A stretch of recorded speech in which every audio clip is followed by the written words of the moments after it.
Assalamualaikum warahmatullahi wabarakatuh. Perkenalkan, nama saya Dian Andriani dari kelompok 4A2. Di sini saya akan mempresentasikan Hospice and Palliative Care Diabetes mellitus.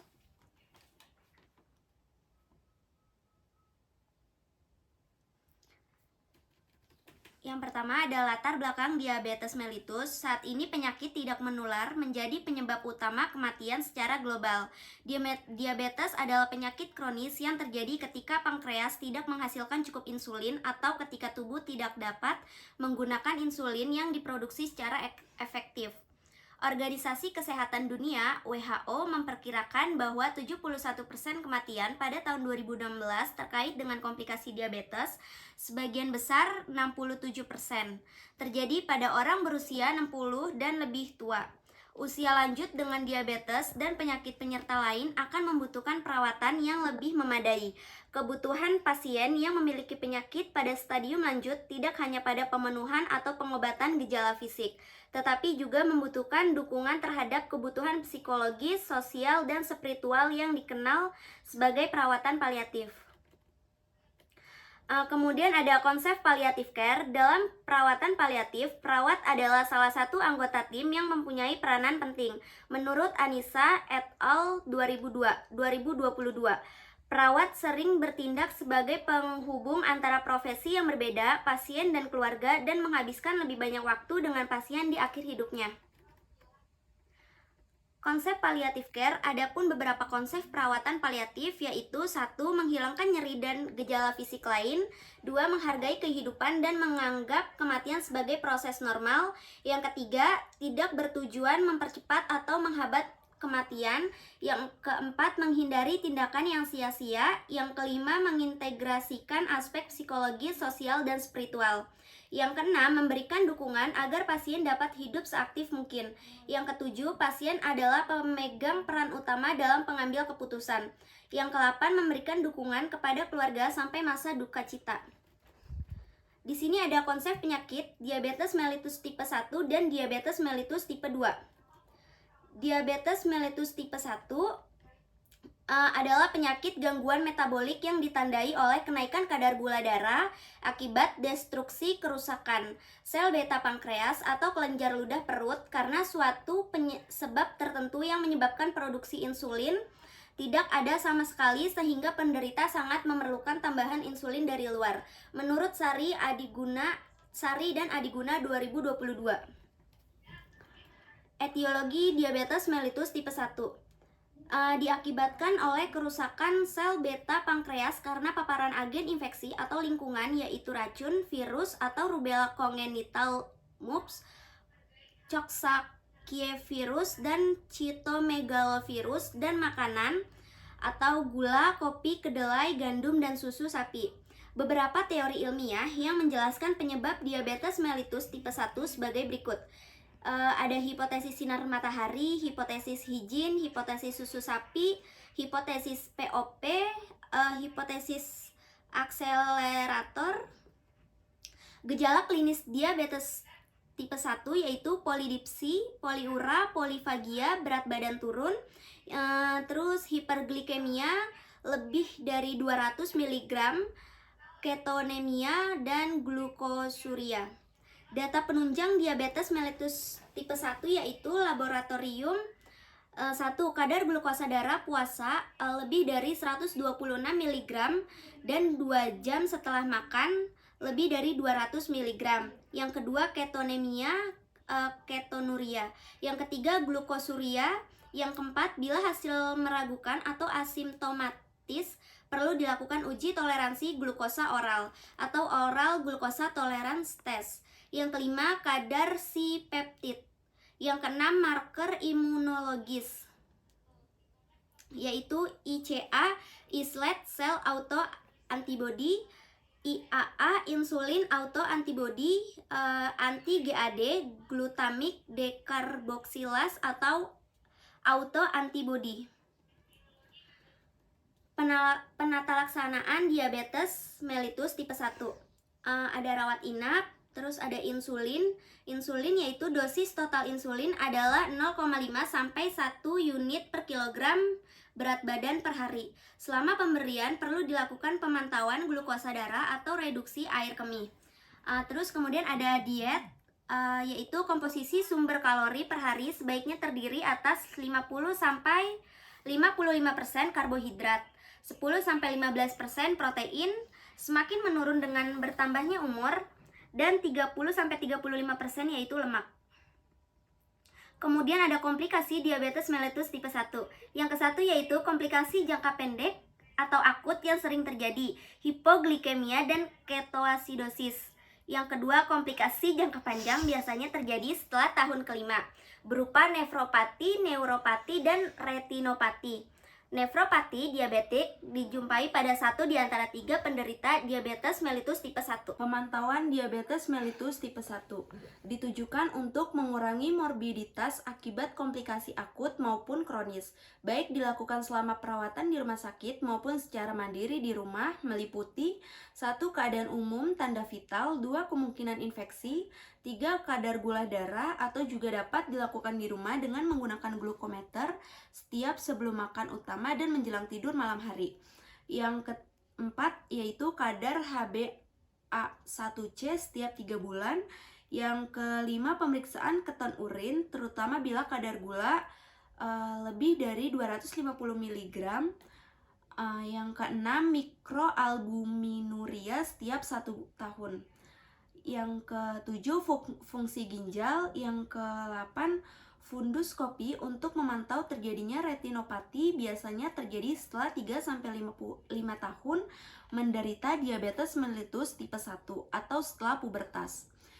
Yang ke-9, tumbuh kembang. Kemudian ada diabetes mellitus tipe 2,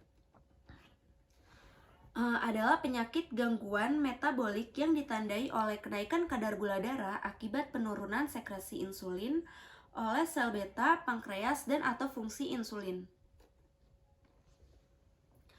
Kemudian ada gejala klinis diabetes mellitus tipe 2, yaitu yang ke-1, gejala akut diabetes mellitus, yaitu polipagia atau banyak makan, polidipsia banyak minum, poliuria banyak kencing atau sering kencing di malam hari, nafsu makan bertambah namun berat badan turun dengan cepat 5-10 kg dalam waktu 2-4 minggu dan mudah lelah. Yang kedua, gejala kronik diabetes mellitus, yaitu kesemutan, kulit terasa panas atau seperti tertusuk jarum, rasa kebas di kulit, kram, kelelahan, mudah mengantuk, pandangan mulai kabur, gigi mudah goyah, dan mudah lemas. Kemampuan seksual menurun, bahkan pada pria bisa terjadi impotensi, pada ibu hamil sering terjadi keguguran atau kematian janin dalam kandungan atau dengan bayi berat lahir dari 4 kg. Diagnosisnya itu ada anamnesis, gejala klinis, serta laboratorium. Penata-laksanaan diabetes tipe 2, yang ke-1 ada diet, kedua exercise atau latihan fisik atau olahraga, yang ketiga ada pendidikan kesehatan, yang keempat obat oral hipoglikemik insulin. Di sini ada komplikasi jangka pendek atau akut yang sering terjadi, hipoglikemia dan ketoasidosis. Komplikasi jangka panjang biasanya terjadi setelah tahun kelima, berupa nefropati, neuropati, dan retinopati. Nefropati diabetik dijumpai pada 1 di antara 3 penderita diabetes mellitus tipe 1. Di sini ada pencegahan, yaitu ada pencegahan primordial, pencegahan primer, pencegahan sekunder, dan pencegahan tersier. Asuhan keperawatan kasusnya yaitu klien mengatakan sebelumnya tidak mempunyai riwayat hipertensi, asma, ataupun TBC. Nyonya A hanya menderita diabetes mellitus sejak 1 tahun yang lalu. Pengobatan atau tindakan yang dilakukan klien tidak pernah memeriksakan diri atau mendapatkan tindakan pengobatan, hanya kalau sakit minum obat dari klinik atau yang dijual di apotik. Dari hasil pengkajian, klien mengatakan tidak menyangka penyakitnya bertambah parah. Klien juga malu dengan keluarga dan teman-temannya karena kondisi tubuhnya yang sekarang. Merasa tidak berguna lagi untuk keluarganya, suami, dan anak-anaknya. Klien merasa ingin mati saja. Klien mengatakan tidak nyaman berada di dekat orang lain karena takut tidak diterima dan lebih senang jika sendiri. Klien juga takut tidak diterima oleh keluarga terdekatnya Klien sulit untuk tidur karena merasa cemas dengan keluarganya di rumah. Dari hasil observasi, tampak luka gangren pada kaki kiri klien sudah mengalami nekrotik yang membuat klien sulit untuk beraktivitas dan semakin parah, dan sudah mulai mengeluarkan bau tidak sedap. Klien tampak menyendiri dan hanya mau berkomunikasi dengan perawat yang merawatnya. Pengkajian keluarga, respon keluarga seperti tidak peduli dengan keadaan klien. Keluarga menyerahkan penuh prosedur perawatan kepada rumah sakit. Keluarga terdekat klien, suami, mengatakan sudah pasrah dengan kondisi yang dialami klien. Klien tampak bernafsu untuk makan, setiap makanan yang disajikan selalu dihabiskan. Di sini ada analisa data, data objektifnya, klien tampak sulit bergaul, bicara klien lembut, dan ada suara lemah. Data subjektifnya yaitu klien mengatakan sudah tidak berguna lagi. Klien juga mengatakan malu dengan keluarga dan teman-temannya. Klien merasa ingin mati saja. Klien takut tidak diterima oleh orang-orang terdekatnya. Diagnosa pertama yaitu harga diri rendah kronik berhubungan dengan persepsi kurang dihargai. Analisa data yang kedua yaitu data objektif. Klien tampak tidak bisa tidur, klien tampak lemah dan lesu akibat kurang tidur. Data subjektifnya yaitu klien merasa takut, penyakitnya tidak bisa disembuhkan, klien juga mengkhawatirkan keluarganya. Intervensi keperawatan diagnosa 2. Nursing observation 1. Identifikasi tingkat kecemasan. Nursing treatment 1. Dorong pasien untuk mengungkapkan perasaan, ketakutan, persepsi. 2. Gunakan pendekatan yang menenangkan. 3. Instruksikan pasien menggunakan teknik relaksasi. Yang keempat, dengarkan dengan penuh perhatian. Health education-nya yaitu anjurkan program diet untuk memperbaiki sirkulasi. Misal rendah lemak, jenis minyak, ikan omega, collaboration-nya yaitu kolaborasi pemberian obat anti cemas. Untuk intervensi keperawatan diagnosa ketiga yaitu nursing observation-nya 1. Monitor frekuensi mengkritik dirinya. 2. Kaji secara verbal dan non-verbal respon klien terhadap tubuhnya. Terus selanjutnya nursing treatment-nya yaitu 1. Bantu klien untuk mengenali tindakan yang akan meningkatkan penampilannya. Kedua, dorong klien mengungkapkan perasaannya. Yang ketiga, bantu klien menerima perubahan tersebut. Nursing education-nya yaitu 1. Jelaskan tentang pengobatan, perawatan, kemajuan, dan prognosis penyakitnya. Di sini ada implementasi keperawatan diagnosis 1. Implementasi di hari ketiga dengan diagnosa harga diri rendah kronik berhubungan dengan persepsi kurang dihargai. Nursing terapeutiknya yaitu 1. Latih kegiatan yang dipilih, alat dan cara melakukannya. 2. Latih pernyataan atau kemampuan positif diri. Yang ketiga, latih cara berpikir dan berperilaku positif.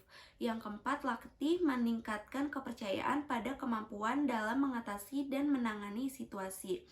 Rasionalnya yaitu pasien menjalankan kegiatan positif sesuai yang telah dijadwalkan oleh pasien sendiri. Nursing education-nya yaitu 1. Motivasi terlibat dalam verbalisasi positif untuk diri sendiri. Yang kedua yaitu diskusikan penetapan tujuan realistis untuk mencapai harga diri yang lebih tinggi. Rasionalnya yaitu pasien mengatakan ingin menggunakan sisa hidupnya dengan sebaik-baiknya. Keluarga sudah rutin menerapkan perawatan HDRK pada pasien. Implementasi keperawatan untuk diagnosis kedua yaitu dengan diagnosa kecemasan yang meningkat berhubungan dengan ketidakmampuan mengekspresikan perasaan yang dialami. Nursing observation-nya yaitu identifikasi tingkat kecemasan. Rasionalnya pasien tampak sedikit tenang. Terus nursing terapeutiknya yaitu dorong pasien untuk mengungkapkan perasaan, ketakutan, persepsi. 2. Gunakan pendekatan yang menenangkan. Ketiga, instruksikan pasien menggunakan teknik relaksasi. Yang keempat, dengarkan dengan penuh perhatian. Rasionalnya yaitu pasien mengatakan sudah tidur dengan tenang namun sesekali gelisah. Pasien mengatakan setiap kali merasa cemas selalu melakukan relaksasi. Collaboration-nya yaitu kolaborasi pemberian obat anti cemas. Rasionalnya, pasien tampak meminum obat yang diberikan perawat. Implementasi keperawatan diagnosa ketiga, dengan diagnosa gangguan citra tubuh berhubungan dengan dampak penyakit yang dialami. Nursing terapeutik yaitu 1. Bantu klien untuk mengenali tindakan yang akan meningkatkan penampilannya. 2. Dorong klien mengungkapkan perasaannya. 3. Bantu klien menerima perubahan tersebut. Rasionalnya yaitu pasien mengatakan sudah memahami resiko dari penyakit yang dideritanya dan sudah mampu menerima perubahan yang dialami oleh tubuhnya. Evaluasi diagnosa 1 yaitu subjeknya klien mengatakan badannya semakin lemas, klien mengatakan nafsu makan menurun dan mual muntahnya masih ada. Objektifnya klien tampak lemas, makanan klien tampak tersisa, berat badan turun 2 kg dari 53,5 menjadi 51,5 kg. Asesmennya yaitu masalah belum teratasi, planningnya yaitu intervensi dilanjutkan. Untuk evaluasi diagnosa 2 yaitu subjeknya klien mengatakan pusingnya masih terasa, klien mengatakan kesemutan pada kaki masih terasa. Objektifnya keadaan umum kurang baik, TTV-nya tekanan darahnya 140/70 mmHg, suhunya 36 derajat Celcius, nadinya 90 kali per menit, respiratorinya 21 kali per menit, gula darah sewaktu, GDS 140 mg, CRT klien 1 detik, infus terpasang pada tangan kiri. Asesmennya masalah belum teratasi, planningnya intervensi dilanjutkan. Untuk evaluasi diagnosa ketiga, subjeknya klien mengatakan penglihatannya masih buram dan berbayang. Objektifnya klien masih tampak gelisah, klien tidak terdapat cedera pada klien tampak berusaha untuk bisa melihat dengan jelas. Asesmennya masalah belum teratasi, planningnya lanjutkan intervensi. Baik, untuk kesimpulannya yaitu diabetes merupakan salah satu penyakit progresif yang memerlukan penanganan lama dan biaya yang besar. Organisasi Kesehatan Dunia WHO memperkirakan bahwa 71% kematian pada tahun 2016 terkait dengan komplikasi diabetes, sebagian besar 67% terjadi pada orang berusia 60 dan lebih tua. Keterbatasan fasilitas pada instansi yang menyediakan pelayanan perawatan paliatif tentu saja menjadi salah satu kendala untuk masyarakat dalam mendapatkan perawatan paliatif secara optimal dan akan mempengaruhi tingkat kepuasan pasien terhadap pelayanan yang didapatkan. Terima kasih. Segitu saja presentasi dari saya, kurang lebihnya mohon maaf. Wassalamualaikum warahmatullahi wabarakatuh.